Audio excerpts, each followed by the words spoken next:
大家好，我係 Henry。近排咧，金融市場咧，當然就係受困於呢個美伊嘅戰事啦。今個禮拜開始嘅博鰲亞洲論壇咧，反而少咗人關注。呢方面嚟講咧，都想同大家咧探討翻嘅。其次之外咧，近排一個美伊嘅戰事啦，有邊啲板塊咧，就喺呢啲目前嘅市況之下咧，值得配置咧，都想同大家分享翻。最後咧。我哋中國嘅一個汽車嘅銷量咧，終於係跑贏全世界啦！呢方面嚟講，汽車板塊咧都係值得關注嘅一個板塊嚟嘅。首先咧，近排嚟講，當然見到就係個美伊戰爭困擾翻個環球嘅金融市場啦。再加上就係上週嘅啲央行嘅議息之後咧，見到口風咧都係偏鷹為主，令到咧市場預期咧唔單止唔減息之餘，可能嚟緊咧仲有個加息嘅空間。呢方面嚟講咧，就令到咧個債息抽升啦。隨之而言嚟嘅話咧，都擔心翻究竟經濟衰退咧會唔會咧慢慢就係將至。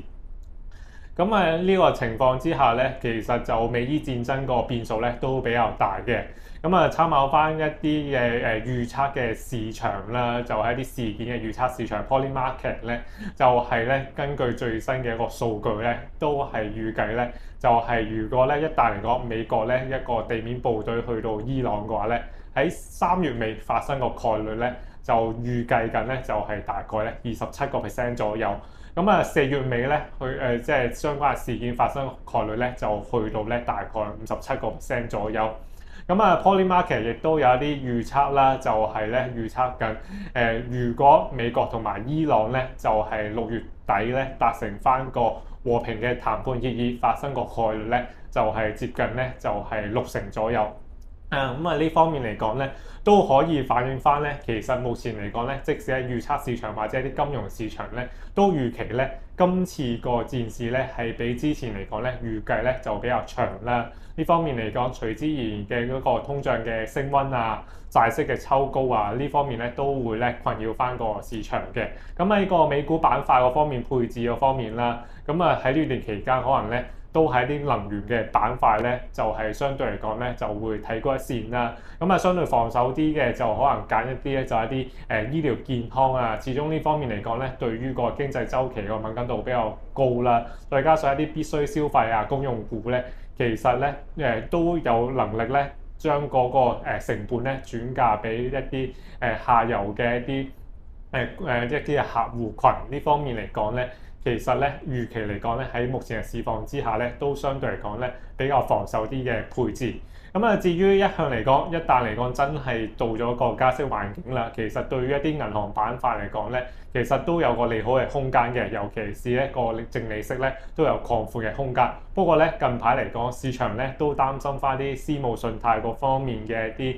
擔憂啦。呢方面嚟講咧，都會擔心翻咧一啲銀行咧有相關嘅風險敞口。嚟緊嘅銀行對於一啲銀行嘅催化劑咧，就係留意翻咧美聯儲咧會唔會放寬翻啲銀行嘅一啲資本要求啦？呢方面嚟講咧，先至咧可能咧對於一啲銀行股嚟講增加翻個回購咧，到時咧先至重新關注嘅。呢一刻嚟講咧，就係先停一停觀望先嘅。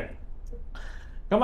二部分想同大家分享翻咧，就係個博鰲亞洲論壇啦。由今個禮拜大概24號至到27號舉行啦。之前嚟講咧就比較多啲人關注嘅，今次嚟講咧就相對個焦點咧比較少啲啦。今次咧已經嚟到咧25屆嘅，亦都係即係中國嚟講咧15個規劃咧，第一年嘅一個論壇展開啦。過去嚟講都有中東唔少嘅嘉賓出席，今次嚟講咧可能受影響啦，出席唔到。但係咧最新報告嚟講咧，都有咧接近咧2000個代表，60多個國家咧就派代表嚟參與翻嘅。過去嚟講咧，就係見到博亞洲論壇咧，可能就市場會憧憬翻會唔會一啲經濟措施嘅出台咧？呢方面嚟講咧，可能都會改善翻當其時嘅一啲金融市場或者股票市場嘅氣氛啦。最經典嘅一次要數翻咧，就係2018年啦。當其時國家主席習近平咧都會公布翻一啲開放嘅措施啦。嚟緊咧就令到咧就係一啲可能外資嘅持股嘅比例咧就係下降翻嘅。過去幾次嚟講，包括可能2014年嘅一啲互聯互通啦，2019年嘅一啲減少翻啲外資嘅負面清單啦，甚至乎今屆嚟講，究竟會唔會有一啲資金嘅安排咧放寬翻嘅一啲政策咧，市場咧都會睇實翻啲嘅。咁啊，過去嚟講見到一啲相關嘅政策咧，其實對於一啲可能內地嘅一啲金融板塊咧，或者一啲科技板塊嘅一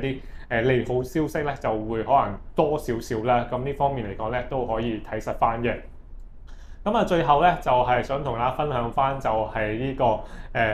我哋中國嘅一啲汽車嘅喺個全世界嘅銷售量咧，舊年嚟講咧就達到咧2700萬部，咁啊高過咧就係日本汽車嘅一個總銷量咧2500萬部嘅一個規模啦。咁啊要留意翻我哋嘅一個中國汽車比亞迪咧，更加喺個銷售排名榜裏面咧，全球咧排名第6啦。咁啊已經個銷售量咧高過而家嚟講咧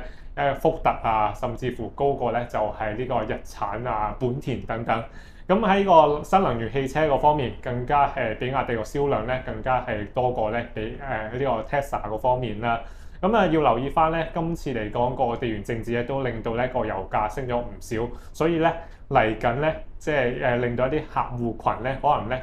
由呢個傳統嘅燃油車轉換到喺啲新能源車個轉換成本咧都有所降低。呢方面嚟講咧，嚟緊可能始終嚟講個燃油成本比較高咧，令到一啲傳統汽油車嘅使用成本咧都會增加翻，所以咧更加有啲意欲咧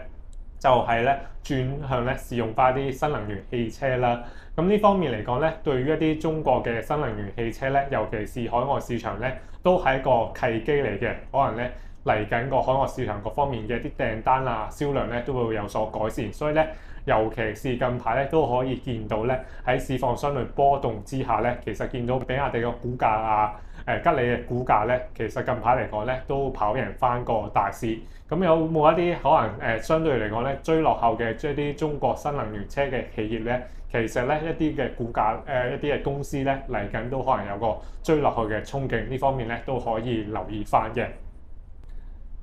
好，咁啊利益申報翻咧，本人會有持有咧上述提及嘅板塊同埋個股嘅。咁啊下期分享見，拜拜。